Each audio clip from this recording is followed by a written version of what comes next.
晩姿を見せました。そしてブロンズクローで強豪を次から次へと撃破いたしましたキラーカール・クラップ、国際プロレス初登場注目のであります。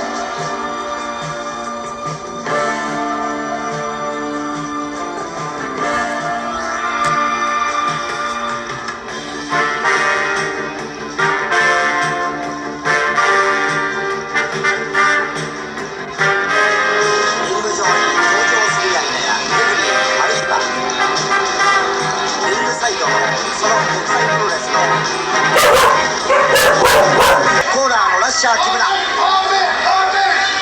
たして来週の木村カール・クラップの IWA ヘビー級タイトル戦、そしてジプシー・ジョーアシュラ原の WW ジュニアヘビー級タイトル戦、どんな結果になりますか、ご注目いただきたいと思います。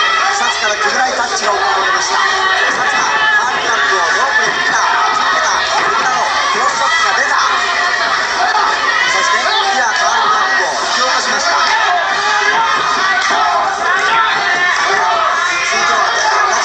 ラッシャー木村両者が張ります。そしてさあこの後どういう風に攻撃をつなぎますか。ラッシャー木村真っ黒に日焼けしたハワイでの取り組みでまさに絶好調、動きが実にシャープです。ゴールの体勢に入った。体勢が入れ替わりました。ちょっとこの体勢は木村危ないですね、はい、苦労がありますからね。またまた2点3点いたしました。木村が上になってジャックを持っていく、飛び込みました。ジプシージョーグレート草津もロープを組みました。分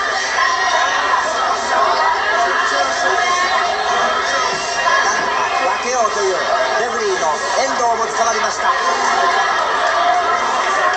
レート草津とジプシージョー、ラッシャー木村とキラーカール・クラップ、そしてその間で潰されておりますレフリーの遠藤。さあどうなりますか。遠藤がこの席にゴングを要請しました。ゴングが鳴りました。後楽園ホール、これは菊池さんどういう結果になりますかね。形としてはレフリーに手を出した形になってしまいましたからね。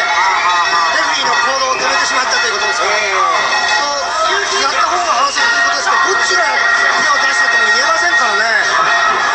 4人の選手が入りましての本日のメインイベントタッグマッチ、ゴングが鳴っております後楽園ホール。しかしまだ正式なコールはアナウンスされておりません。場外乱闘です。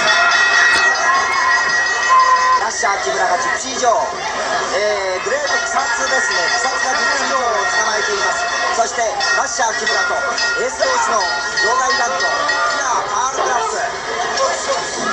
試合の方はすでにゴングが鳴っております。4人の選手が入り乱れました。そのちょうど真ん中に押しつぶされた格好になりましたレフリーの遠藤。そしてこちら側では客席の中ほどまだジプシー・ジョーとグレート草津が荒れていますが、アナウンスは両軍にご判定ですか。そうですね、どちらも手を出したら言えないですからね。Up in the ring, Boyd Pierce is ready to introduce this event to you. Let's pick him up. 2 out of 3 falls, 45-minute time limit.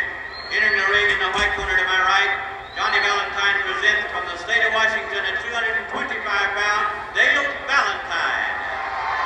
And across the ring, 270 pounds in the white corner, manager Gary Hart presents the Mass Spoiler. 2 out of 3 falls, your referee, Bronco Fleming. So this event, 2 out of 3 falls and a 45-minute time limit should give you a good idea of what the spoiler, who is rated as the nation's #1 masked man, can do in that ring. With him you see Gary Hart, who is prepared to wrestle a tag team match later on in this evening's action. Welcome to Wrestling 80. This is the 5th episode that I've done. And it is a weekly wrestling podcast using non-WB footage. And here we go with the 5th episode as I now take you into February 1980. So this show's results will focus on February 1st, 1980 to February 7th. And I've got some great action going on here for you today, and a great show as always for you. some stars that are going to make appearances on this great show. And I have the triple main event. As always, now the triple main event, as I promised, will be focused on Bully Bob Armstrong. But I also have a surprise main event that I'm going to use for you today. Just for a matchup that you thought you'd never see of a well-known tag team against each other back in the day. Alrighty, well, let's get some results read, because that is the focus of this show, is the wrestling timeline. Let's start with February 1st, 1980 in Sapporo, Japan. For the New Japan promotion, as Makoto Arakawa defeated Shuji Kai. Osamu Kido defeated Junji Hirata. Haruka Eigen and Kantoro Hoshino defeated Kengo Kimura and Kuniaki Kobayashi. The Dynamite Kid defeated George Takano. William Ruska and Strong Kobayashi defeated Rocky Johnson and Mesa Saito in 11:27. Seiji Sakaguchi defeated Skip Young 3:12. Bad News Alan Kawaj and Stan Hansen defeated Riki Choshu and Antonio Inoki. And WWF Light Heavyweight Champion Tatsumi Fujinami unified the NWA Junior Heavyweight title over Steve Kern. February 1st, 1980, Denver, Colorado for AWA. The Crusher, Lord Alfred Hayes and Mad Dog Vachon defeated Nick Bockwinkel, Bobby Heenan, and Super Destroyer Mark II. Adrian Adonis defeated Dino Bravo. Greg Gagne over Jesse the Body Ventura. Jerry Blackwell over Steve Osinowski. February 1st, 1980, Charleston, South Carolina for Mid-Atlantic in a no disqualification match. And if Flair can't beat Gene with a figure four, he will get his head shaved. But we know that don't happen, as Ric Flair goes ahead and defeats Gene Anderson. February 1st, 1980, Calgary, Alberta for the Stampede territory. North American champion Leo Burke faced off with Mr. Sekigawa. Eric Embry teamed up with Brett and Keith Hart as they faced Len Denton, Bobby Bass, and the Cuban Assassin. February 1st, 1980, Shreveport, Louisiana for Tri-State Promotion. Ted DiBiase won the North American title from Mike George. Junkyard Dog defeated Ernie the Cat Ladd by disqualification. Terry Gordy and Michael Hayes of the Freebirds defeated King Cobra and Iron Mike Sharp. Paul Orndorff defeated Bob Sweetan. Frenchie Martin defeated Ben Alexander. Bull Ramos teamed up with Tank Patton, and they defeated Steve Hall and Ricky Fields. Also for Tri-State on February 1st, 1980, and of course Tri-State's going to go on to be known as Mid-South in 1982. Oklahoma City, Oklahoma. The Spoiler defeats Les Thornton. Steve Lawler and Sigrid Sankey defeated Brian Blair and Bruce Reed. We all better know him as Butch. Herb Calvert defeats Ron Starr by disqualification. Tommy Gilbert defeats Scott Irwin. Don Bass over Don Factor. Gene Lewis fought a draw with Ken Wayne. Comic New York for the WWF card on February 1st. Jose Estrada fought a draw with Angelo Gomez. Larry Zbyszko beats Steve King. Dominic DeNucci gets a victory over Johnny Rodz. Rene Goulet defeats Baron Mikhail Skaluna. Hulk Hogan defeats Tito Santana. Ivan Putski beats Hussein Arab. And WWF champion Bob Backlund defeats Bobby Duncombe. Alright, let's watch the ending of this match. And I'll be back pretty soon during this program to read you the results from February 2nd. The long arm of the Spoiler managed to temporarily get him out of trouble. Well, I just wanted to get the show up there to give credit to the person who did the video, because I tried to give credit to the videos as creators as well, so I could help support channels, so they'll help support me as well. But just to let you know, as we get to the finish of this match, Dale Valentine is not the brother of Greg the Hammer Valentine. Nah, not at all. He's actually been wrestling quite a while. In fact, y'all know him better as Nature Boy not Nature Boy, but Buddy Roberts of the Fabulous Freebirds, who, so basically this is Buddy Roberts of the Freebirds when he was known as Dale Valentine. He was known as Dale Valentine in the Houston area, and for a while until they sent him to Texas, where of course he would join Hayes and Gordy and form the Fabulous Freebirds. Alright, so let's go ahead and see what happens in this match. The edge of the ring, and it's Dale Valentine who is made the patsy of this because he has been moved into contact with that bottom rope, and it's being used right now to choke him.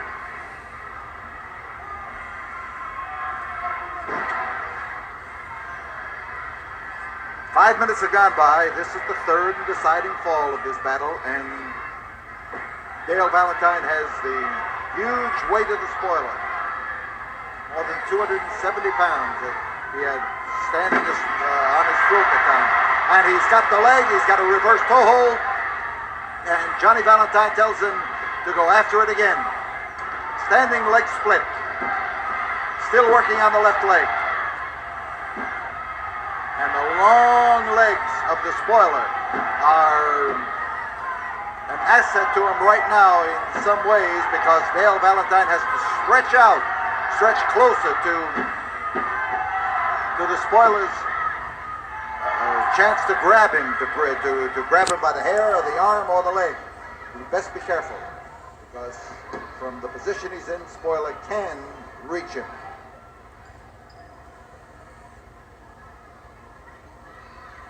And right now, he not only reaches him, but he has caught him, and the referee is trying to break the grip. But that could take him off balance. Spoiler stretching a point that time because he wants the referee's interference in there to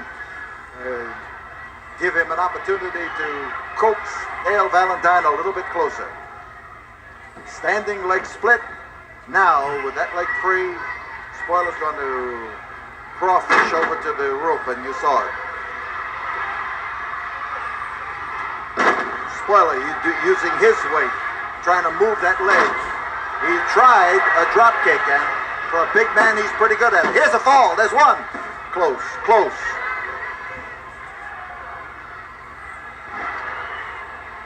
And Dale Valentine, again, goes for the standing leg split as a means of keeping pressure on the spoiler.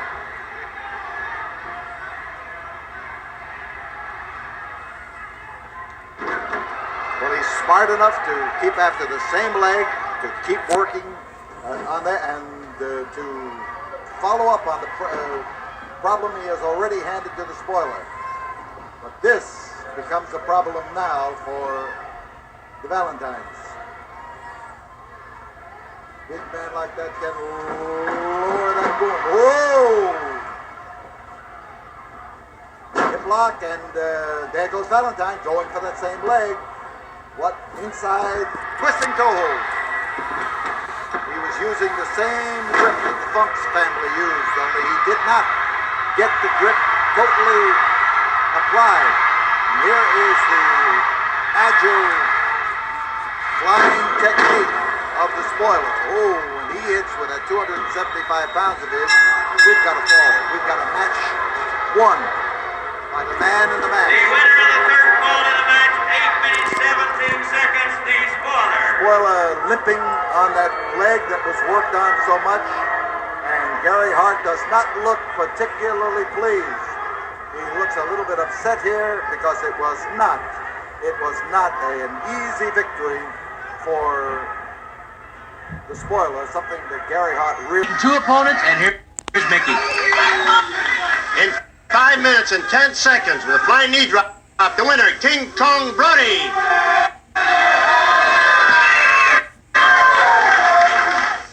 Probably no big man in the history of professional wrestling has ever better combined speed and agility with power than King Kong Brody. And that combination might be enough to make you the next world heavyweight champion. I've waited one long stinking year to get my chance at Harley Race. I've proved myself in this ring time and time again. Right here in St. Louis, I've said it before, I've beat every active former world champion. I beat Jack Briscoe, I beat Terry Funk, I beat Pat O'Connor, and I beat Dory Funk. It's about damn time that King Kong Brody collected some dues from your world champion Harley Race. Now you know that Harley Race is a man who has said, publicly stated and proven, the only way he's going to give up that gold belt is if he is crippled inside the ring. You know that he will do anything to keep that title. Harley Race has had an easy street. Let me tell you, he's been in the ring with Dick the Bruiser, who I personally almost crippled myself. He's been in the ring with Teddy DiBiase, who I ran his head face first into this wall over here. He's been in there with Nature Boy Ric Flair, who's just a little too pretty to be going out here and winning any titles at all.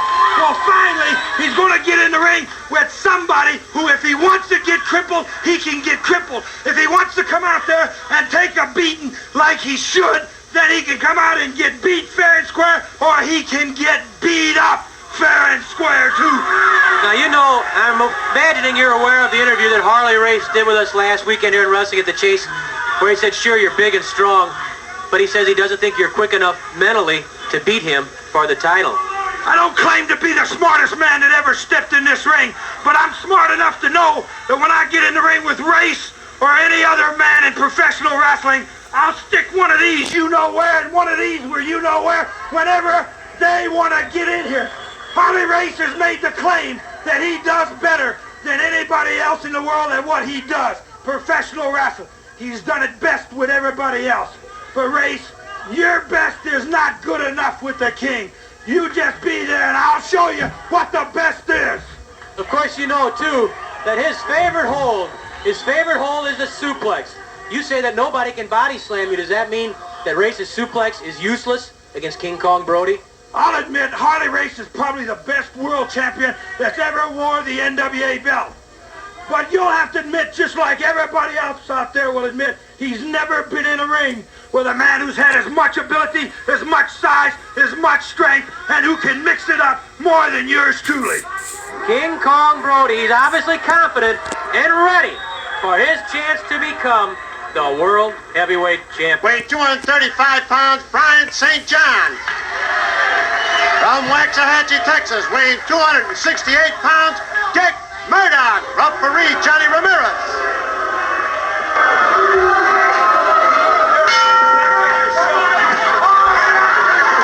Dick Murdoch is in a rather foul mood today as he prepares to meet Brian St. John. Wait a minute. Here comes Dick the Bruiser. And the Bruiser is putting his title belt, the Missouri title belt, on the apron. The Bruiser pointing at the title belt.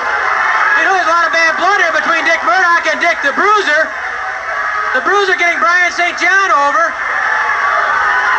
I don't know quite this is all about. Here comes Dick Murdoch outside the... It's my match with St. John and nobody else. Well, Dick, wait a minute now. What's he doing with the title belt? Get out of here! Get back up there where you belong, Dick the Bruiser, who's been the target of some attacks by Dick Murdoch. Dick, a couple of times you've been making comments about the Bruiser, saying you want to meet him. I think he's challenging you.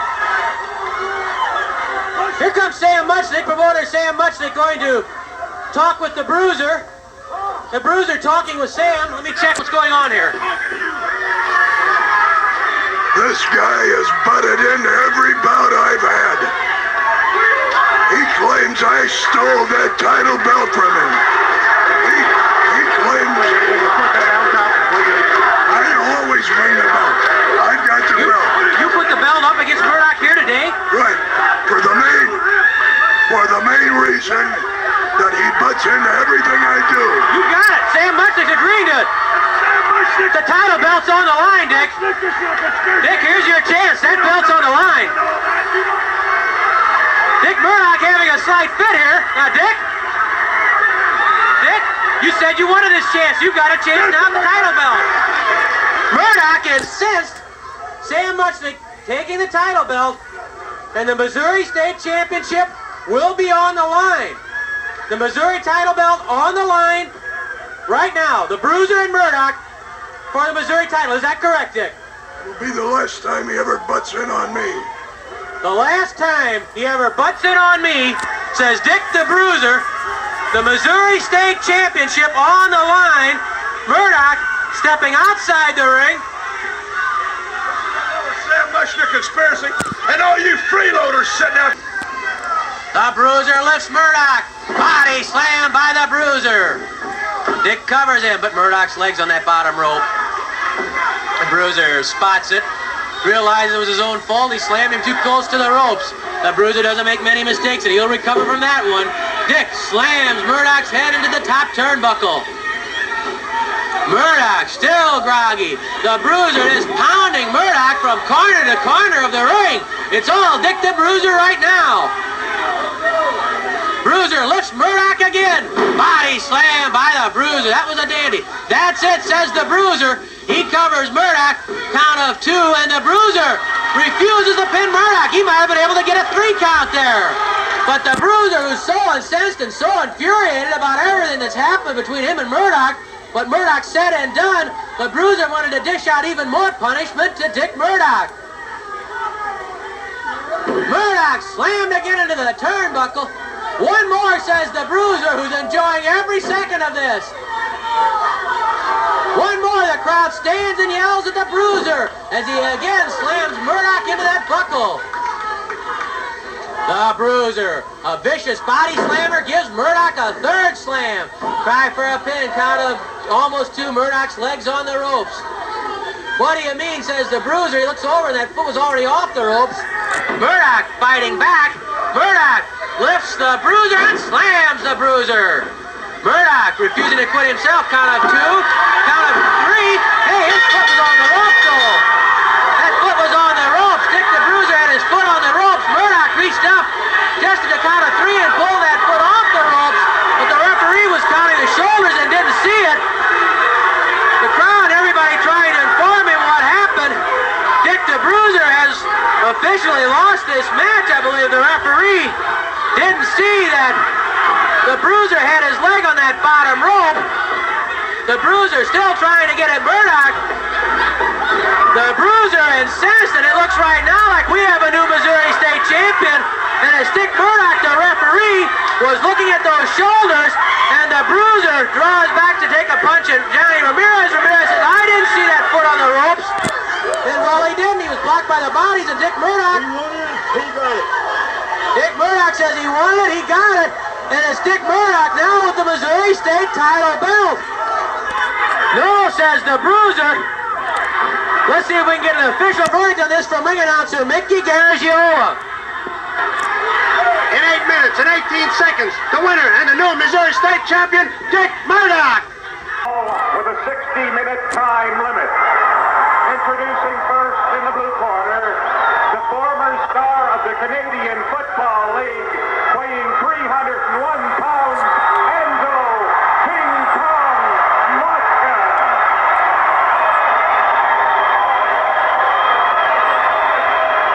His partner in the blue corner, from Minneapolis, Minnesota, weighing 250 pounds, Rick Nature Boy Flair.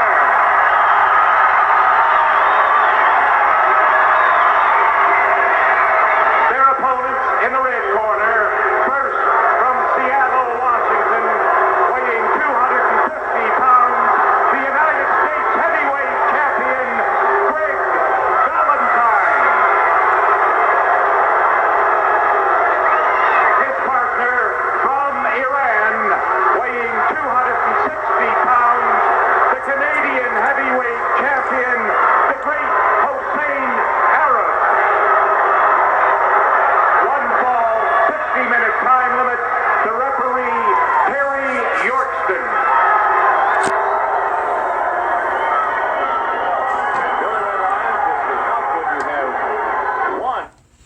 Alright, here we go as we watch this great matchup that you never thought you'd see, with Ric Flair teaming up with Angelo Mosca going against Hussein Arab, which is the Iron Sheik, and Greg the Hammer Valentine. What a great matchup of 4 greats here as we watch Maple Leaf Wrestling. Okay, so again, as we watched a couple of matches we just went through, I just want to mention that spoiler, of course, was Mark Calloway, The Undertaker, that was his favorite wrestler growing up, and in case you don't know, he got that rope walk that he does. Then he walks on the top rope from Don Jardine, the spoiler. Also, in the last match, we saw Dick the Bruiser losing the Missouri title to Dick Murdoch, and I wanted to throw that footage in there. Now, the St. Louis Wrestling timeline does not match up with 1980, but because I'm afraid of them pulling the St. Louis stuff down, I'm trying to incorporate a little bit into each episode of Wrestling 80. It's what I'm doing with certain territories, as you'll see, because I'm trying to, as it goes, I'm trying to keep feuds and matchups and kind of a timeline order going on, so I don't want to skip around a lot and confuse you. So I try to do certain feuds develop over the weeks. But Maple Leaf, I want to add new footage, and also ICW of the Paphos, I want to add footage on a weekly content. So even though these matchups may not match up with the timeline, they're definitely something that I want to put into the program for your enjoyment before we lose this great footage. Alright, so let's go ahead and do February 2nd here to finish up the last match on the first part here. So February 2nd, 1980 in Sapporo, Japan. Kuniaki Kobayashi defeated Junji Harada. Makoto Arakawa and Koetsu Yamamoto defeated Kengo Kimura and George Takano. William Maruska over Haruka Eigen. Mesa Saito beat Strong Kobayashi. Steve Kern defeated Osamu Kido. Riki Choshu defeated Rocky Johnson. Tatsumi Fujinami and Kantoro Hoshino defeated the Dynamite Kid and Skip Young in a 2 out of 3 falls match. WWF North American Champion Seiji Sakaguchi defeated Bad News Alan Coage in 14:02 with a Boston Crab. And Stan Hansen defeated Antonio Inoki by disqualification. February 2nd, 1980, Edmonton, Alberta for the Stampede territory. North American Champion Leo Burke against Mr. Sekigawa. Hubert Gallant, Brett, and Keith Hart all teamed up to face Bobby Bass, Len Denton, and the Cuban Assassin. Tom Stanton against Jan Key. Eric Embry against Bobby Fulton of the Fantastics. And Hiroshi Yagi against Tsusumu Oshiro. February 2nd, 1980, Charlotte, North Carolina for Mid-Atlantic. Baron Von Raschke and number 1 Paul Jones defeated SD Jones and Coco Samoa. Ric Flair, who we see in this match, defeated the Scorpion. Ray Stevens and Greg the Hammer Valentine, who we also see in this match, beat Quick Draw Rick McGraw and Scott McGee. Johnny Weaver beat Brute Bernard. And Rick Steamboat teamed up with Jay Youngblood to defeat Charlie Fulton and Doug Summers. Also from Mid-Atlantic Territory in Hampton, Virginia on February 2nd, Ric Flair defeated Gene Anderson. Ray Stevens defeated Jay Youngblood. Bob Marcus defeated David Patterson. Coco Samoa defeated Joe Furr. Sweet Hansen and Dewey Robinson defeated Tony Garea and Mr. Wrestling Tim Woods. And Fabulous Moolah defended the World Wrestling Federation Women's title against Vivian St. John. I don't know if it was just the WWF Women's title. It might have been the full women's NWA Women's title that might have been referring to her at that point. February 2nd, 1980, South Orange, New Jersey, WWF card. Bulldog Dick Brower defeated Angelo Gomez in 13:41. Davey O'Hannon defeated Mike Masters in 13:10. In a 2 out of 3 falls match, Afan Sika defeated Dominic DeNucci and Rene Goulet. Pretty Boy Larry Sharp defeated Baron Mikhail Skaluna in 4:16. And Ken Patera defeated Ivan Koloff by countout in 17:43 when Putski applied a bear hug while on the ring apron and not inside the ring. So he places a bear hug and ends up getting himself counted out. And I just want to mention that Pretty Boy Larry Sharp has brought in several wrestlers he's trained from the Monster Factory over the years, most notably being Bam Bam Bigelow. All right, let's finish up February 2nd, 1980, Springfield, Massachusetts for the WWF card. Joe Crugnali defeated Fred Marzino. Jim Duggan defeated Jose Estrada. Johnny Rodz beat Steve King in a non-title match. Intercontinental Champion Pat Patterson defeated Captain Lou Albano by countout. Hulk Hogan defeated Tito Santana. Larry Zbyszko over Hussein Arab, which of course we're watching and now know as the Iron Sheik. And Bobby Duncombe defeated WWF Champion Bob Backlund by countout. Alright, part 2, I'll read some more results here, and let's go ahead and catch the last of this match. Could he be here? Bosca reaches out. He makes a tag. Valentine and Flair. These two men, sworn enemies now, raining punches back and forth. Flair to the midsection. Valentine weakening. Flair keeps punching it. Oh! And out. Punch right to the face. Valentine down on one knee. Flair picks him up. Down he goes again. I don't know what keeps this Flair going. All that blood that has come out of him. Valentine moved out. Flair caught him on the second roll. 1, 2, and in comes Hussein the Arab. Just in the nick of time. Now Valentine goes to work on Ric Flair again, up on that bottom rope, catches him with another elbow. And Jason, I don't know what's holding this Ric Flair up. Sheer determination.